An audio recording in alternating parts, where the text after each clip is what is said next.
ଗତ ଦିନର ସୂର୍ଯ୍ୟ ଗୋଟାଇ ନେଲାଣି ତାର ସର୍ବଶେଷ କିରଣଟି ପୃଥିବୀ ଉପରକୁ। ଆସନ୍ତା ଦିନର ସୂର୍ଯ୍ୟ ତାର ଆଦ୍ୟ କିରଣଟି ପଠାଉଛି ପୃଥିବୀ ଉପରକୁ। ଏ ଗୋଟେ ରହସ୍ୟମୟ ସନ୍ଧିକ୍ଷଣ, ଯିବାର ଆଉ ଆସିବାର ଗୋଟେ ଅଧରା ରହସ୍ୟର ମୁହୂର୍ତ୍ତ।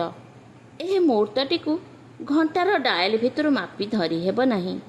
ଏ ଯେପରି କାଳ ପ୍ରବାହର ଗୋଟେ ଖୁବ୍ ସୂକ୍ଷ୍ମ ବିନ୍ଦୁ, ଯାହାର ଅବସ୍ଥିତି ଅଛି, ଅଥଚ ଲମ୍ବ ଓ ପ୍ରସ୍ତର ମାପରେ ଏହାକୁ କଳି ହେବ ନାହିଁ। ୟାକୁ ହିଁ କହନ୍ତି ଅଧରାତି। ଆଜିର ଗଳ୍ପ ଅଧରାତିର ମାୟା। ଆଖିର ପଲକ ପଡ଼ୁନାହିଁ, ଆଖି ପୋଡ଼ି ଉଠୁଛି, ସଜଳ ହୋଇ ଉଠୁଛି, ଅଥଚ ସେମାନେ ଆଖି ବୁଜି ନାହାନ୍ତି। କିନ୍ତୁ ଥରି ଉଠୁଛି ତାଙ୍କର ଆଖି ପତା ସବୁ ମିଟି ମିଟି ହୋଇ। ସେମାନେ ଚନ୍ଦ୍ରର ଜଞ୍ଜାଳରୁ ମୁକ୍ତି ପାଇ ଏ ପୃଥିବୀଟାକୁ ଦେଖିବା ଲାଗି ବ୍ୟାକୁଳ। କିନ୍ତୁ କ'ଣ ବା ସେମାନେ ଦେଖିବେ? ବର୍ତ୍ତମାନ ଏ ପୃଥିବୀଟାରେ ଏ ପୃଥିବୀ ଶୋଇପଡ଼ିଛି କବାଟ କିଳି ଘୋଡ଼ାଘୋଡ଼ି ହୋଇ। ଆଉ ଯେଉଁମାନେ ଶୋଇନାହାନ୍ତି, ଅଧରାତିର ଏଇ ନିସ୍ତବ୍ଧ ନିଃସଙ୍ଗ ପ୍ରଶାନ୍ତ ଅନ୍ଧକାର ଯେଉଁମାନଙ୍କୁ ମାତାଲ କରିଦେଇଛି, ଆଖିରୁ ଯେଉଁମାନଙ୍କର ମରିଗଲାଣି ତନ୍ଦ୍ରା, ଜାଗି ଜାଗି ଯେଉଁମାନେ ମୋ ଭଳି ସ୍ୱପ୍ନ ଦେଖନ୍ତି ଅଧରାତିରେ, ଆପଣ କ'ଣ ସେମାନଙ୍କୁ ପାଗଳାଗାରଦକୁ ପଠାଇବେ ରାତି ପାହିଲେ?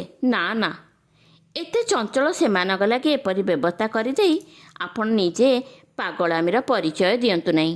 କାରଣ ଯେଉଁମାନେ ରାତିଯାକ ବସିଛନ୍ତି ସେମାନେ ନିଶ୍ଚୟ ଦିନରେ ଶୋଇବେ। ଆଃ, କି ମଧୁର!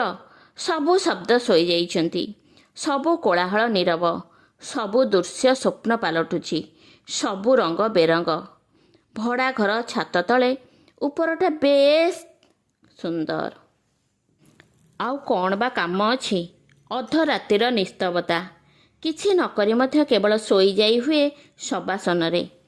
କି ପ୍ରଶାନ୍ତ ଏ ଅଧରାତିର ନିସ୍ତବତା! ସେମାନଙ୍କର କୋଳାହଳ ବନ୍ଦ ହୋଇଯାଇଛି। ଯେଉଁମାନେ ହୋଟେଲରେ ବସି ଆଧୁନିକ କବିତାର ଛନ୍ଦ ଉପରେ ତର୍କ କରୁଥିଲେ, ସେମାନେ ସବୁ କୁଆଡ଼େ? ଯେଉଁମାନେ ନିର୍ବାଚନରେ ଭୋଟ ଲାଗି ରଡ଼ି ଛାଡ଼ୁଥିଲେ, ଯେଉଁମାନେ ପୃଥିବୀର ଶାନ୍ତି ସମସ୍ୟା ସମାଧାନ ଲାଗି ମୁଣ୍ଡ ଫଟାଫଟି ହେଉଥିଲେ, ସେମାନେ ବୋଧେ ଶୋଇଗଲେଣି। ଯେଉଁମାନେ ଆତ୍ମା ଓ ପରମାତ୍ମାର ସ୍ୱରୂପ ଆଉ ସମ୍ପର୍କ ନେଇ ହାତାହାତି ହେଉଥିଲେ, ସେମାନଙ୍କର ପାଟି ଆଉ ଶୁଭୁନାହିଁ।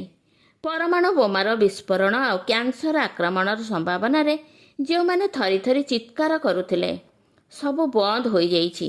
ସବୁ ଶବ୍ଦ ବର୍ତ୍ତମାନ ନିଶୂନ। ଅଫିସର ଟେଲିଫୋନ୍ କ୍ରିଂ କ୍ରିଂ, ବଡ଼ ସାହେବଙ୍କର କଲିଂ ବେଲ୍ ଟ୍ରିଂ ଟ୍ରିଂ, ଗିର୍ଜାର ଠନ୍ ଠନ୍, ଦେଉଳର ଢନ୍ ଢନ୍, ଫେରିବାଲାର ସାରୁ ଶିମ୍ବ ପୋଇ କଖାରୁ, ମାଲଗାଡ଼ିର ହୁଇସିଲ୍ ଶ୍, ଦେଶ ସେବକମାନଙ୍କର ମଟରର ହର୍ଣ୍ଣ ଭଁ ଭଁ ଭଁ, ବଡ଼ ଝିଅର ସା ରେ ଗା ମା, ବଡ଼ ବଡ଼ ବଡ଼ ବଡ଼ ପୁଅର ଭିକୋରୀ ଭିକୋରୀ ଡକ୍। ଚାରିଆଡ଼େ ଗୋଟିଏ ନିବିଡ଼ କଳା ରଙ୍ଗର ମସଲିନ କନାର ମୁଲାୟମ ଚଦର। ଶୀତଳ ଓ କୋମଳ ନୀରବତା, ନିସ୍ତବତା ଘେରି କରି ରଖିଛି ମୋର ଦେହ ପ୍ରାଣ ଆଉ ମନର ଚେତନାକୁ। ସେମାନେ କାହାନ୍ତି? ଯେଉଁମାନେ ଘର ଭଡ଼ା ମାଗିବାକୁ ଆସନ୍ତି। ସେମାନେ କାହାନ୍ତି? ଯେଉଁମାନେ ବାକି ଟଙ୍କା ଅସୁଲ କରିବାକୁ ଆସନ୍ତି। ସେମାନେ କାହାନ୍ତି? ଯେଉଁମାନେ ସୁଧ ଆଦାୟ କରିବା ଲାଗି ମୋର ଦାଣ୍ଡ ଦୁଆରେ ଠେଙ୍ଗା ଧରି ଠିଆ ହୋଇ ନିଶରେ ହାତ ବୁଲାନ୍ତି। ମୁଁ ବର୍ତ୍ତମାନ ସମସ୍ତଙ୍କୁ କ୍ଷମା ଦେଉଛି, ଆଶୀର୍ବାଦ ମଧ୍ୟ କରୁଛି। ହେ ଘରବାଲା, ହେ ବାକି ଦୋକାନୀ, ହେ କାବୁଲିବାଲା, ତୁମେମାନେ ବର୍ତ୍ତମାନ ଶାନ୍ତିରେ ଶୋଇଯାଅ। ତୁମମାନଙ୍କର ନିଦ୍ରା ହେଉ ବାଧାହୀନ, ବିଘ୍ନହୀନ, ଚିନ୍ତାହୀନ ଆଉ ଶେଷରେ ସ୍ୱପ୍ନହୀନ। ଆଃ, କି ପରମ ଶାନ୍ତି! ଉପରେ କି ସୁନ୍ଦର ଛାତି ଏ ଆକାଶର! ଏଡ଼େ ବିସ୍ତୃତ ତାର ଛାତିର।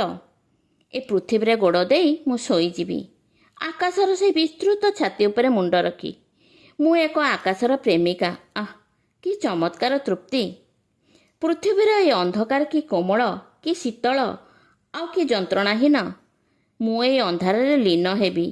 ମୁଁ ଏଇ ପୃଥିବୀର ପ୍ରେମିକା। ଗହନ ରାତିର ହେ ଆକାଶ, ଗହନ ରାତିର ଏ ପୃଥିବୀ, ଗହନ ରାତିର ହେ ଅନ୍ଧକାର, ଗହନ ରାତିର ଏ ନିସ୍ତବତା। ମୁଁ ଶପଥ କରି କହୁଛି, ଏ ପୃଥିବୀରେ ମୋର କେହି ଶତ୍ରୁ ନାହାନ୍ତି। ମୁଁ ମଧ୍ୟ କାହାର ଶତ୍ରୁ ନୁହେଁ। ମୁଁ ମୋର ସମସ୍ତ ଋଣ ପରିଶୋଧ କରିଦେଇଛି। ମୋର ମଧ୍ୟ ଆଉ କେହି ଋଣୀ ନାହାନ୍ତି। ମୋର ଆଉ କିଛି ଆଶା ନାହିଁ। ମୋ ଲାଗି ମଧ୍ୟ ଆଉ କେହି ଆଶାୟୀ ନୁହନ୍ତି। ମୁଁ ସବୁ ସାରିଦେଲେଣି। ମୋତେ ବି ସମସ୍ତେ ଶେଷ କରିଦେଲେଣି। ତାହେଲେ ଏ ପୃଥିବୀ, ଏ ଆକାଶ, ଏ ଅନ୍ଧକାର, ଏ ଗହନ ରାତିର ନିସ୍ତବତା, ମୁଁ ତୁମମାନଙ୍କୁ ଆକପଟ ଚିତ୍ତରେ ଏହିକ୍ଷଣି ଉପହାର ଦେଉଛି। ମୋର ଏ ନଷ୍ଟ ଉଦ୍ୟାନର ସର୍ବଶ୍ରେଷ୍ଠ ଫୁଲଟିକୁ ତୁମେମାନେ ତୋଳିନିଅ। ତୋଳିନିଅ, ଏ ମୁହୂର୍ତ୍ତରେ ତୋଳିନିଅ। ମୁଁ ବର୍ତ୍ତମାନ ମରିବା ପାଇଁ ଚାହୁଁଛି। ଏହି ମୁହୂର୍ତ୍ତଟା ତ ସେଇ ମହେନ୍ଦ୍ର ମୁହୂର୍ତ୍ତ। ଏଇ ଚନ୍ଦ୍ରଟି ବିଚରା ନୀରବରେ ମରିଗଲା ଭଳି ମୁଁ ଏମିତି ବେଳରେ ହିଁ ମରିଯାଏ ଆଉ ତରିଯାଏ। ମୋର ମରଣଟି ହେଉ ଏଇଭଳି ନିସ୍ତବ୍ଧ, ନୀରବ, ଶୀତଳ ଆଉ କୋଳାହଳ ଶୂନ୍ୟ, ଶାନ୍ତିର ଆଉ ସ୍ୱସ୍ତିର। ମୋ ଲାଗି କେହି ଯେପରି ଆଉ ଲୁହ ନ ଢାଳୁ। ମୋର ଆଖିରେ ମଧ୍ୟ ଆଉ କାହା ଲାଗି ଲୁହ ନାହିଁ। ତାହେଲେ ମୁଁ ମରେ, ମୁଁ ମରିଯାଏ। ହେ ମୃତ୍ୟୁ, ଆସ, ଆସ, ଆସ, ଆସ ଏଇ ଅନ୍ଧାରର ଶୀତଳ ନିସ୍ତବ୍ଧ ଆଲିଙ୍ଗନ ଭିତରକୁ।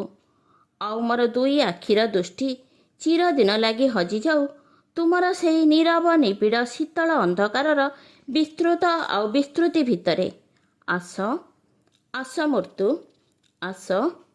ଧପ୍ ଧପ୍ ଧପ୍, ଫଡ଼ ଫଡ଼ ଫଡ଼, ମ୍ୟାଉ। ହୁକେ ହୁକେ ହୋ। ଘର ଛାତ ତଳୁ ଗୋଟେ ସତୀ ଝିଟିପିଟି ବୋବାଇ ଉଠିଲା। ଟିକ୍ ଟିକ୍, ସତ୍ ସତ୍ ସତ୍। ସେମାନେ ସମସ୍ତେ ଏକାବେଳେ ଅଧରାତିର ଏଇ ତାମସୀ ନିସ୍ତବତା ମୁହୂର୍ତ୍ତର ମାୟାକୁ ଅସ୍ୱୀକାର କରିବାକୁ ଆରମ୍ଭ କରିଦେଲେ। ତାହେଲେ ଗଲା। ଅଧରାତିର ଏ ମହେନ୍ଦ୍ର ମୁହୂର୍ତ୍ତଟା ଏଡ଼େ ଶୀଘ୍ର ଗଡ଼ିଗଲା। ଓଃ, ତାହେଲେ କ'ଣ ମରି ହେଲା ନାହିଁ? ଅଧରାତିର ଏ ମହେନ୍ଦ୍ର ବେଳାଟା ଏମିତି ବାଏଁ ବାଏଁ ଉଡ଼ିଗଲା? ନା ନା, ଠିକ୍ ଠିକ୍, ମୁଁ ବର୍ତ୍ତମାନ ସବୁ ବୁଝି ସାରିଲିଣି। ଏ ଅଧରାତି ତା'ର ଅସ୍ତିତ୍ୱ ନାହିଁ ବା କେବେ ମଧ୍ୟ ନଥିଲା। ଏ ଗୋଟେ ପ୍ରହେଳିକା ମାୟା। ଏ ମାୟାରେ ମରି ହୁଏ ନା। ଏ ମାୟାକୁ ବିଶ୍ୱାସ କରି ଶେଷ ନିଶ୍ୱାସ ତ୍ୟାଗ କରିହୁଏ ନା। ଅଧରାତିର ଏ ମାୟା ଶାନ୍ତି ଗୋଟେ ଛଳନା। ଏହାଠାରୁ ବରଂ ଢେର ଚମତ୍କାର ମାୟା ଦିବସର ଜଞ୍ଜାଳର। ଦିବସର ମାୟାକୁ ବିଶ୍ୱାସ କରିହେବ। ଏତେବେଳେ ଆଦୌ ମରିବା କଥା ନୁହେଁ। ବରଂ ମରିବା ଲାଗି ଅନ୍ୟ ପ୍ରକାର ସମୟର ବ୍ୟବସ୍ଥା ବରଂ ମୁଁ ପରେ କରିବି। ଧନ୍ୟବାଦ ଦର୍ଶକ ବନ୍ଧୁ, ନମସ୍କାର।